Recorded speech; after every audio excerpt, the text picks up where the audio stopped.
আমাদের ব্যাপারে ভারতের যে ভূমিকা, সে ভূমিকা হচ্ছে ওরা আমাদেরকে মেরে ফেলতে চায়, ওরা আমাদেরকে পানিতে মারবে, ওরা আমাদেরকে ভাতে মারবে, ওরা আমাদেরকে শেষ করে দেবে, স্বাধীনতাকে বিপন্ন করে দেবে।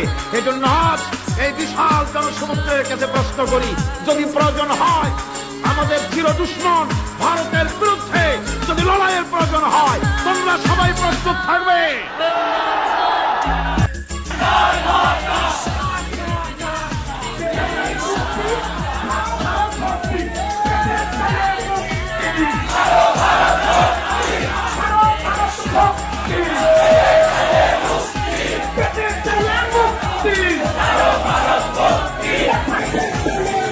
Sim!